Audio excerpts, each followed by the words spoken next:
언젠가 한 중요한 모임에서 이런 대화를 하는 중이었습니다. 저는 한국교회의 심각한 반기독교적인 공격과 정사가 파도처럼 지금 쓰나미처럼 몰려온다고 했습니다. 그리고 이것은 하나의 시대의 흐름이나 현상으로만 보아서는 안 되고 그 파도 이면에 있는 근원적 바람을 봐야 한다고 주장을 했습니다.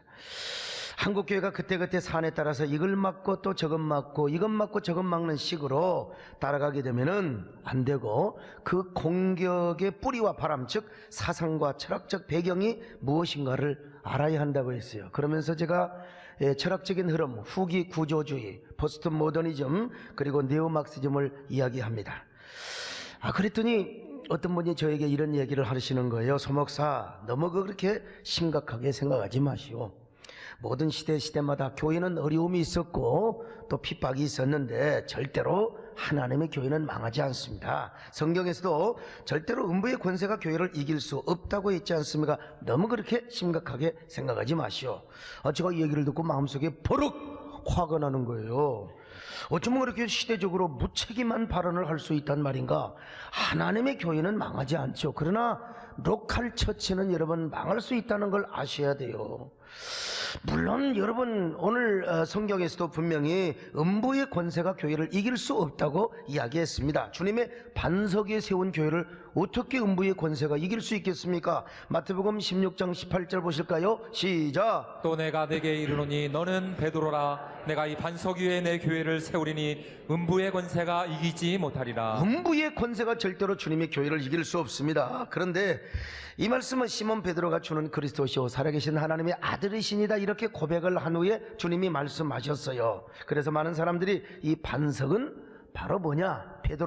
베드로의 고백이라고 그렇게 해석을 하는 사람들이 있는데 그 잘못된 겁니다. 여러분, 베드로의 고백 위에 주님의 교회가 세워졌다면 얼마나 불안합니까? 이후에 주님께서 베드로를 향하여 사탄이라고 했지 않습니까? 그러므로 여기서 말하는 반석은 베드로가 아니라 예수님 자신을 의미하는 것입니다. 자, 베드로전서 2장 4절 5절 보실까요? 시작. 사람에게는 버림바가 되었으나 하나님께는 택하심을 입은 보배로운 산돌이신 예수께 나아가 너희도 산돌같이 신령한 집으로 세워지고. 바로 주님 자신이 반석이요 리빙스턴 산돌이라고 말씀합니다. 그리고 주님의 산돌 위에 베드로라고 하는 산돌, 베드로전서에 기록된 성도들, 오늘날 우리 교회 성도들이 작은 돌이 되어서 주님의 거룩한 집을 지어간다는 거예요. 주님의 교회를 건축 신학적인 면에서 이렇게 표현을 한 것입니다.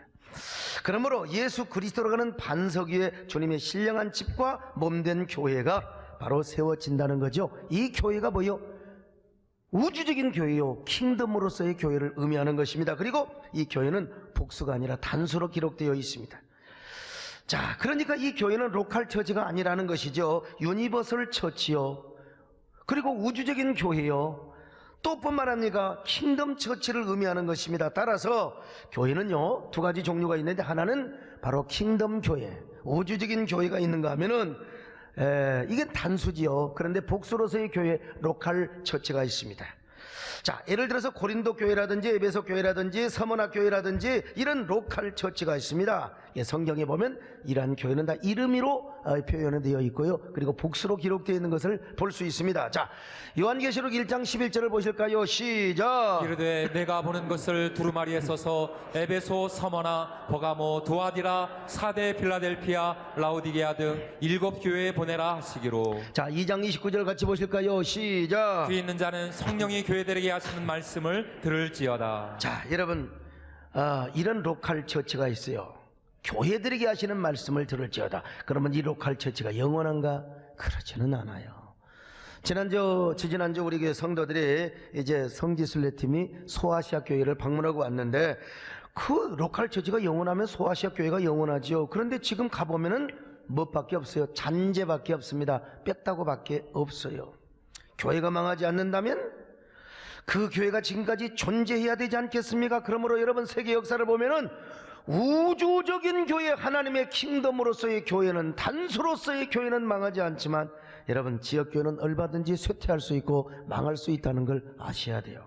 그래서 저는 이번 주부터 우리 세덴교회 30주년을 맞이해서 우리 교회 흥망사 시리즈 강해를 해나가려고 합니다. 왜냐하면 킹덤 교회요, 우주적 교회로서의 하나님의 교회는 절대로 망할 수가 없지만 우리 세대된 교회, 용인과 분당에 있는 교회, 서울에 있는 교회, 내지는 우리 한국 교회는 쇠퇴할 수 있거든요. 역사를 보면요. 그러므로 우리가 어떻게 하면 우리 교회도 망하지 않고 우리 한국 교회가 계속해서 흥왕하기 위하여 어떻게 해야 될 것인가에 대한 이야기를 제가 좀 아주 뭐라 할까요? 금잡답 같은 시금석 같은 말씀을 제가 기념비적인 설교를 시리즈로 계속하려고 합니다. 저는 교회 흥망사 시리즈를 이야기하면서 맨 처음으로 이 동로마 교회를 언급하지 않을 수가 없습니다. 사실 서로마 제국이 망한 것은 유럽의 복음화의 진일보가 되었습니다. 이 서로마 제국이 망한 것은 합력하여 선을 이룬 것이죠.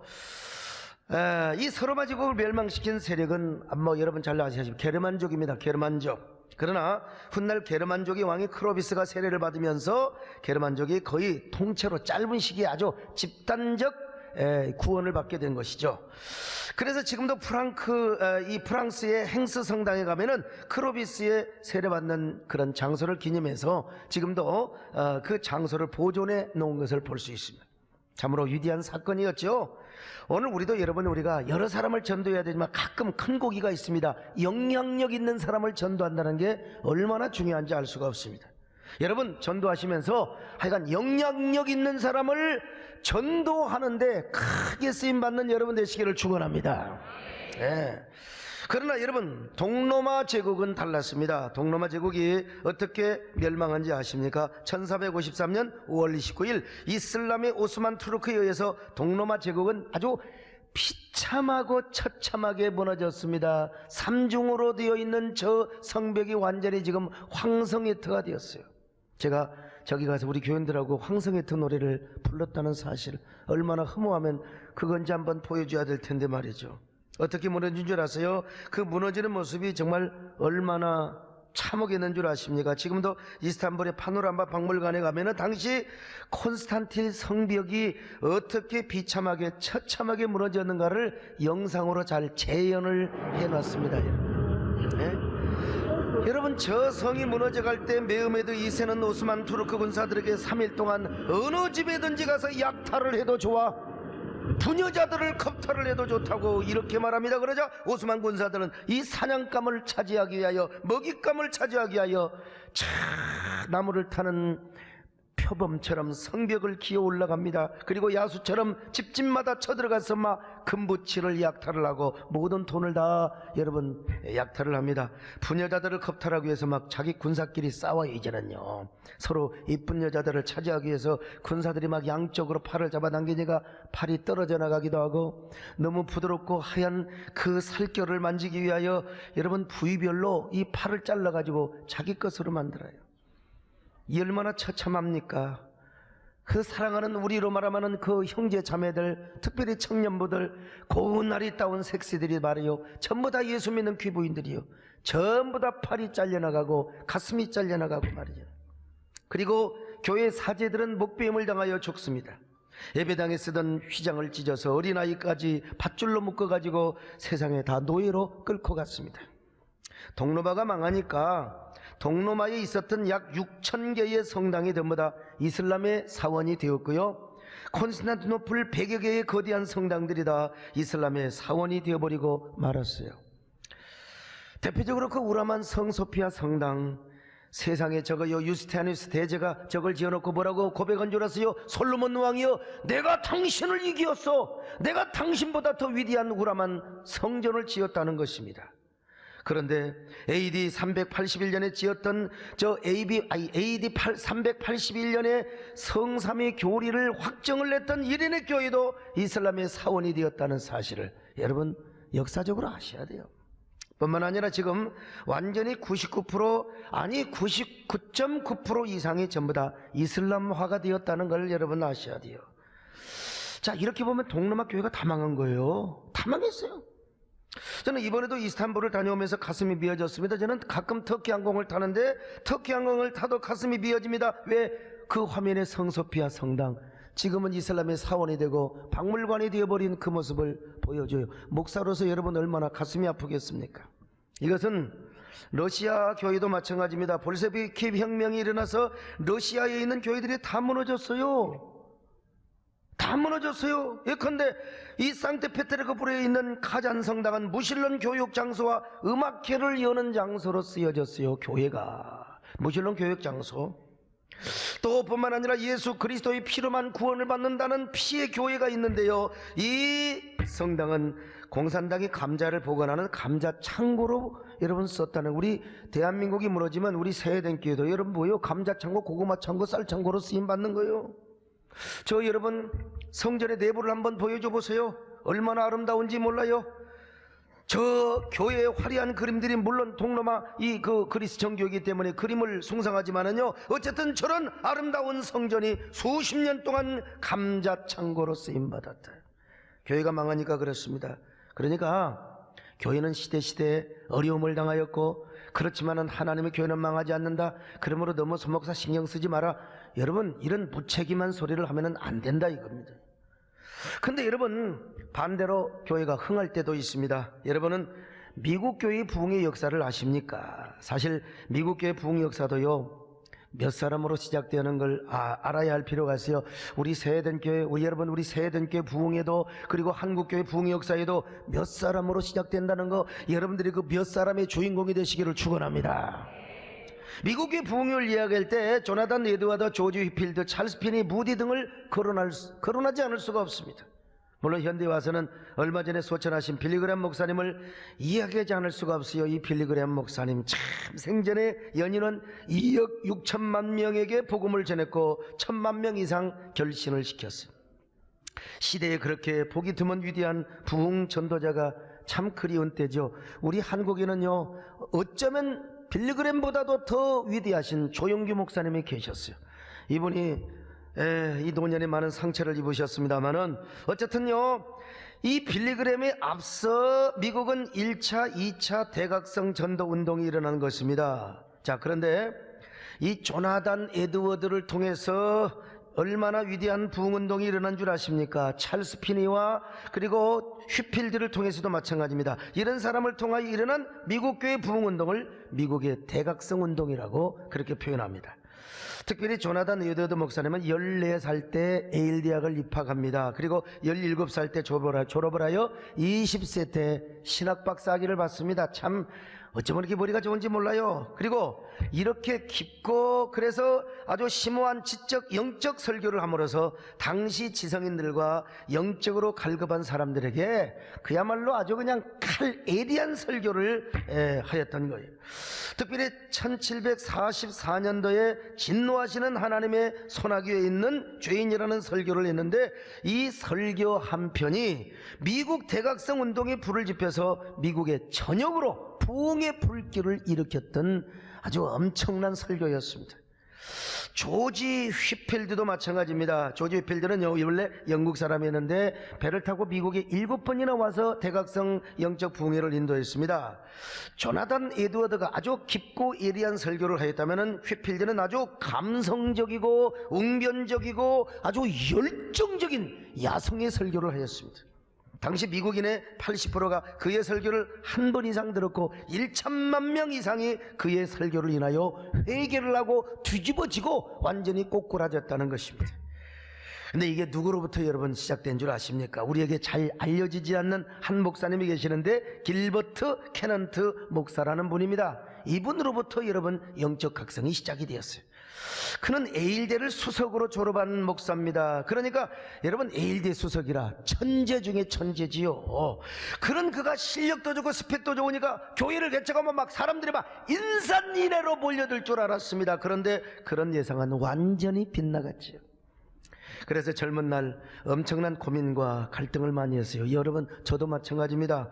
제가 개척하면 막 1년에 막 그냥 1,000명, 2,000명, 3,000명 보이들 줄 알았는데, 아이고, 이래봬도 제가 꿈과 환상을 가지고 촌놈이 세상에 서울에 올라와서 개척을 합니다. 그런데 막상 개척을 하였지만 오기는 누가 합니까? 왔다가도 가버려요 그냥.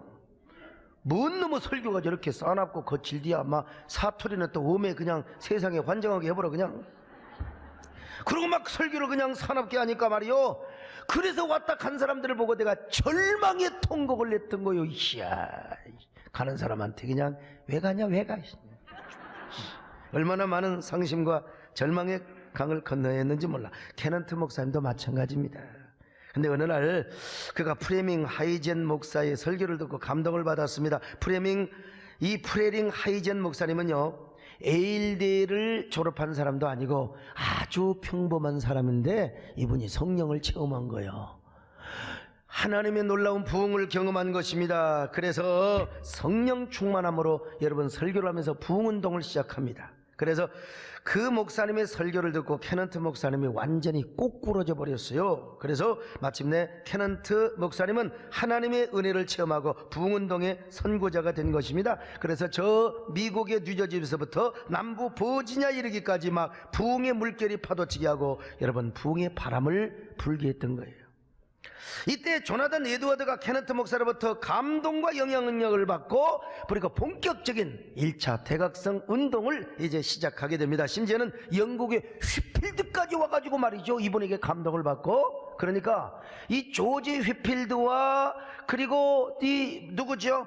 이 조나단 에드워드가 누구한테? 바로 케넌트 목사한테.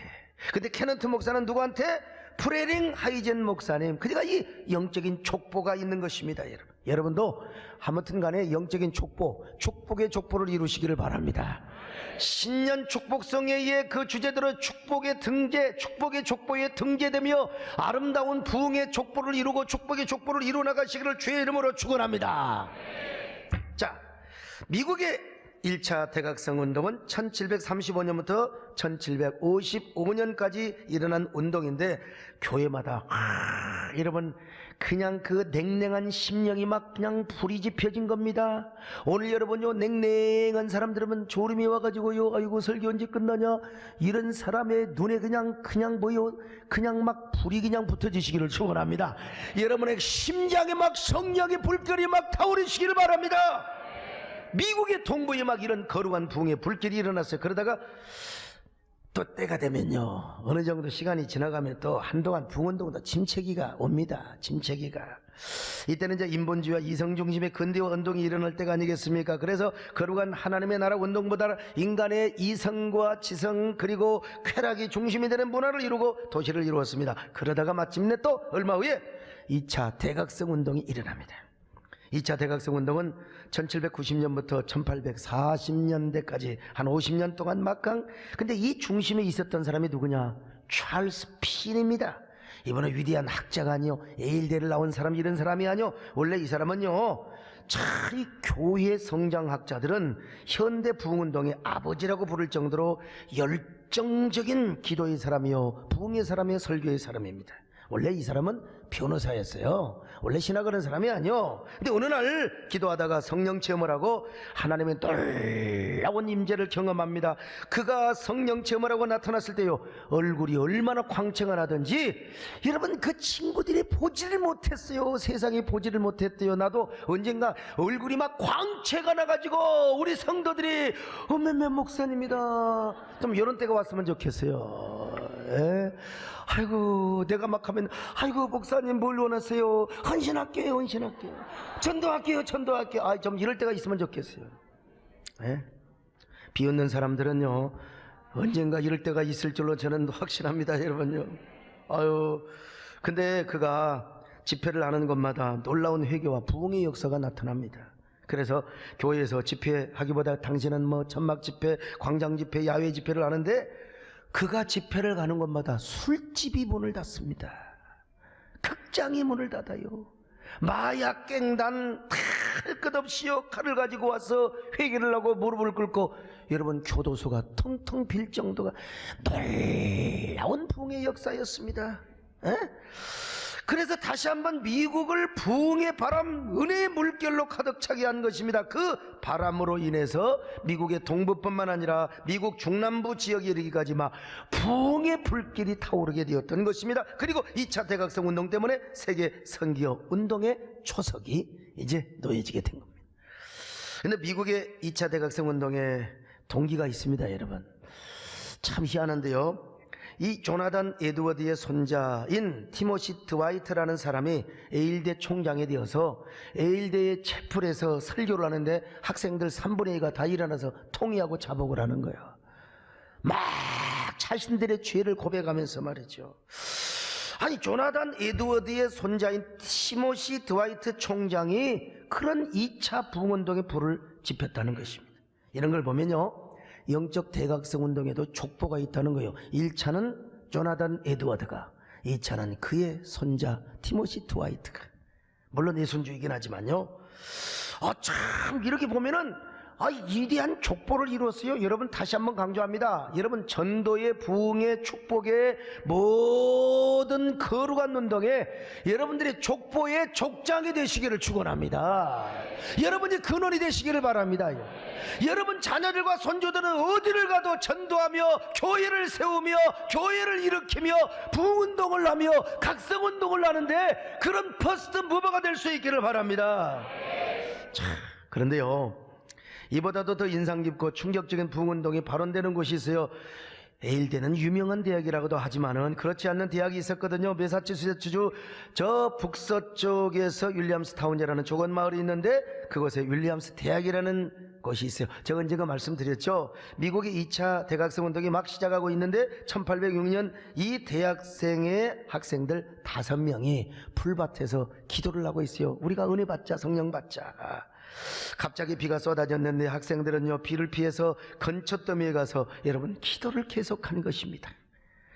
근데 그 건초더미, 여러분 재현을 해놓은 저 건초더미입니다만 저 건초더미 속에서 기도를 하는데 여러분 거기에 성령의 불이 임한 거예요. 뜨겁게 임했습니다. 가슴을 태웠습니다. 심장을 태웠습니다. 애간장을 녹였습니다. 여러분요, 그 기도회를 건초더미 기도회라 그랬습니다. 여기서 그들의 가슴에 부흥에 대한 열망이 타올랐습니다. 그래서 예수 그리스도의 복음을 전 세계에 전파하고 싶은 열망이 일어났어요. 그래서 그때부터 이제 미국의 해외 선교위원회가 생겨서 마침내 미국에서 이제 우리가 선교사를 보내자. 그래서 선교운동이 여러분 그때부터 일어나게 된 것입니다. 참 대단하죠. 이것이 기폭제가 되어서 여러분 저 미국의 모든 미국의 이 교회가 선교사를 보내는 운동이 일어나게 되었다 이 말이죠. 1867년에 그 대학의 동문회가 3.5m의 기념비를 세워서 건초더미 아래서 기도회가 열렸던 저 장소를 기념했어요. 그리고 저 성령 충만하고 잘생긴 사람이 누구냐? 기념비는 이런 글귀가 새겨져 있습니다. 추수할 밭은 온 세상이다. 추수할 밭은 온 세상이다. 건초더미 아래서 5명의 대학생이 세계 선교와 부흥의 비전을 꿈꾸고 오늘날 전 세계 수많은 성도들이 바로 이 5사람의 혜택을 받고 있다는 것이죠. 바로 그 이후에 찰스 피니가 나타났고 이어서 무디가 나타납니다. 무디가. 그래서 미국 부흥운동에 횃불을 크게 올리지요. 바로 그때 그들로부터 은혜 받은 자들이 세계 각국에 선교사를 받아서 떠나게 되는데 그 부흥운동이 그야말로 전 세계로 선교사를 보내는 선교의 바람으로 확장이 됩니다. 특별히 무디에게서 은혜 받았던 사람들이 세계 지도를 펼쳐놓고 우리는 어디로 갈 것인가, 그 푸른 눈을 가진 젊은 청년들의 눈에 저 작고 볼품없는 나라 일본과 중국의 딸랑 붙어있는 우리의 조선 땅이 보이게 되는 거예요. 그래서 언더우드와 베셀러 같은 푸른 눈의 청년들이 우리나라에 선교를 하러 오기로 결단을 했습니다. 그리고 마침내 동방의 조그마한 나라, 온갖 우상과 미신이 가득하고 질병과 가난으로 가득하 있던 우리 민족에게 여러분 복음을 전해주게 된 것입니다. 이들은 여러분 우리 한국으로 출발할 때 무슨 노래를 부른 줄 아세요? 선교를 결단하고 그들은 배를 타고 오면서 불렀던 노래가 있습니다. 그 노래가 여러분 잘 아는 저 북방 어른삼과 또 태양 산호삼, 저 남방 모든 나라 수많은 백성들 큰 죄악범한 민족 다 구원 얻으려 참빛을 받은 우리 곧 오라 부른다. 저 북방 어른산과 또 대양산 오손, 저 남방 모든 나라 수많은 백성들 큰 죄야 범한 민족 다 구원 얻으려 참빛을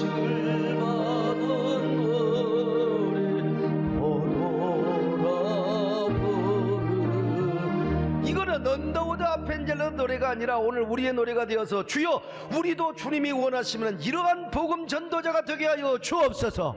그런 결단의 고백으로 다시 불러보십시다. 여러분요. 저 북보는 산과 고대양산 우승 저당 먼 노라 수많은 백성들 큰 죄야 부담이요 다 구원너리요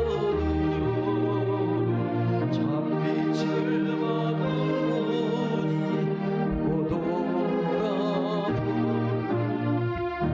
이 노래를 부르면서 선교사들이 제물부항에 도착합니다. 그래서 마침내 1907년 평양대 부흥운동이 일어납니다.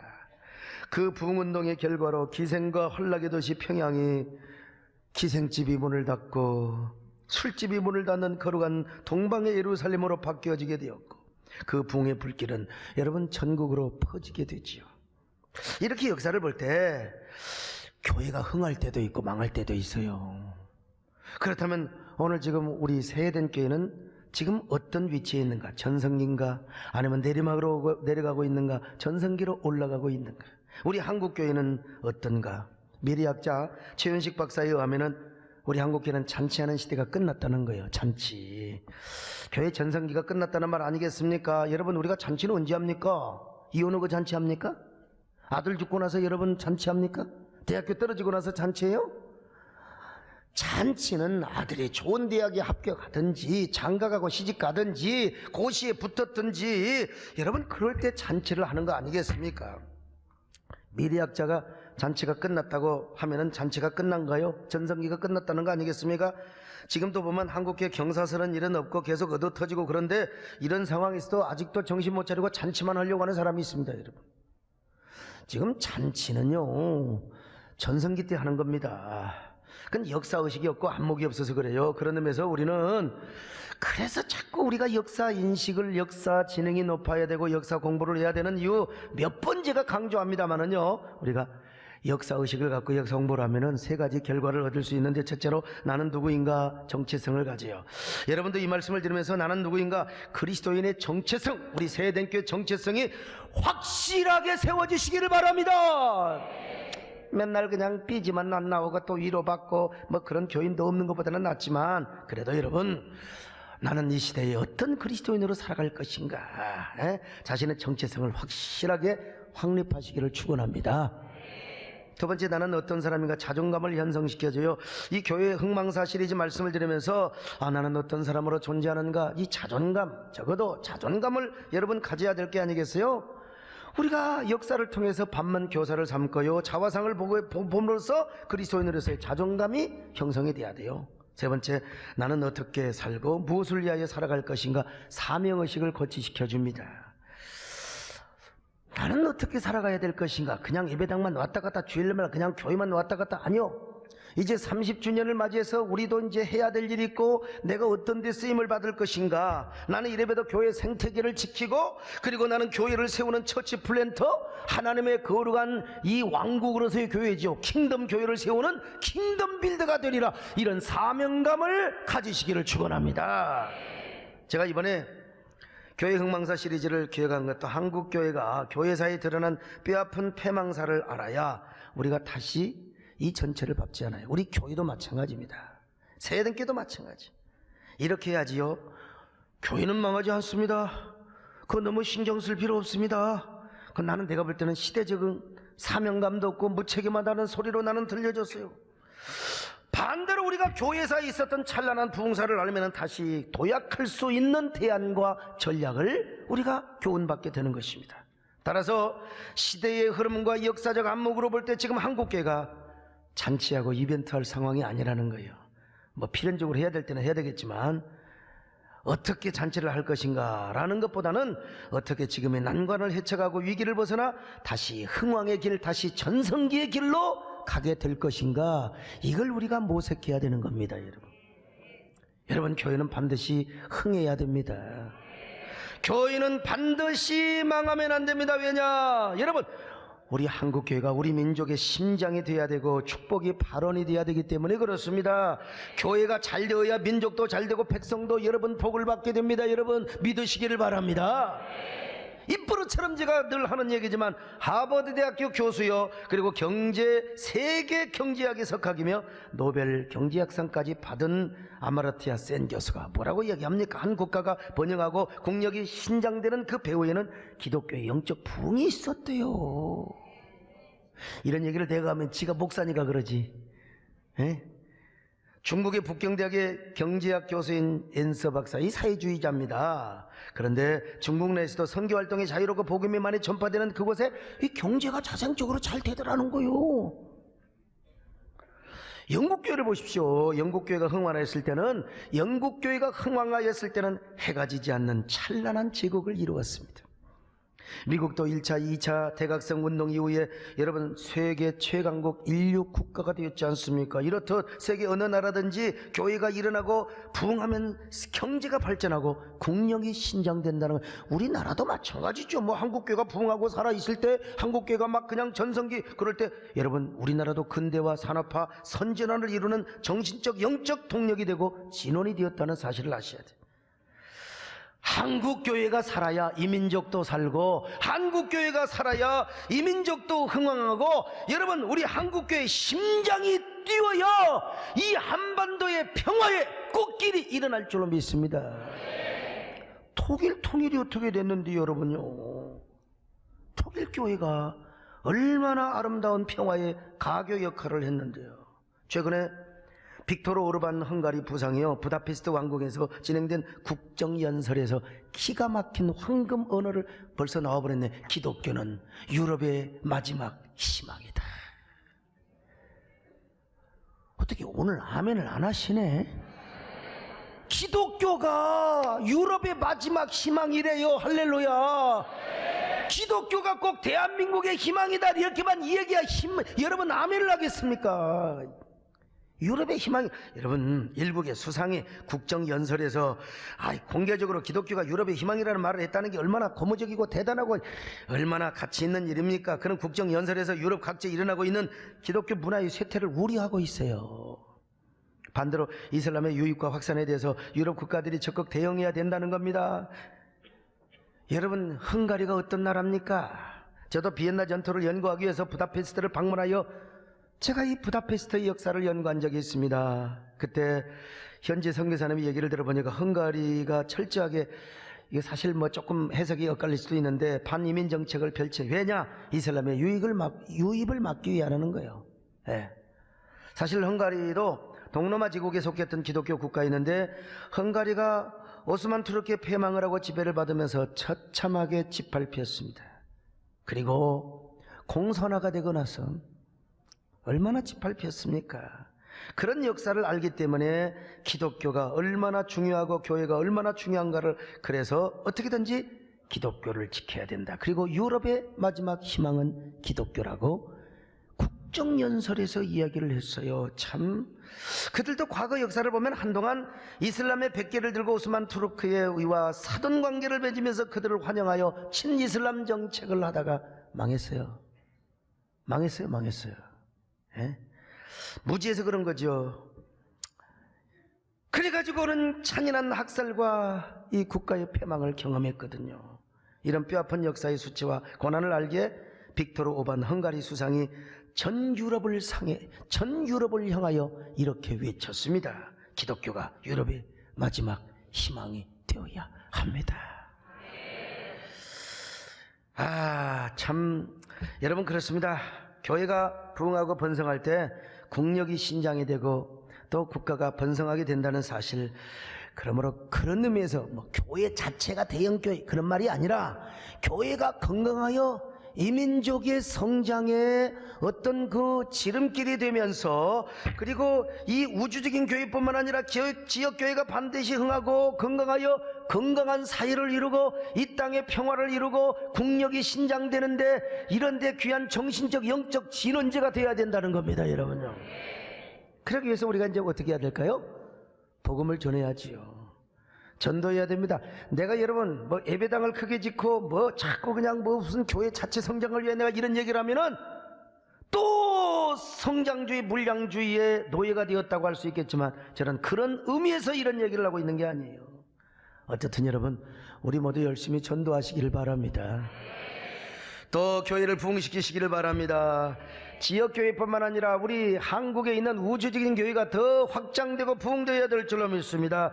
그러기 위해서 여러분이 복음을 전하시며 빛의 사자가 되시기를 축원합니다. 빛의 사자가 되시기를 축원합니다. 빛의 사자들이여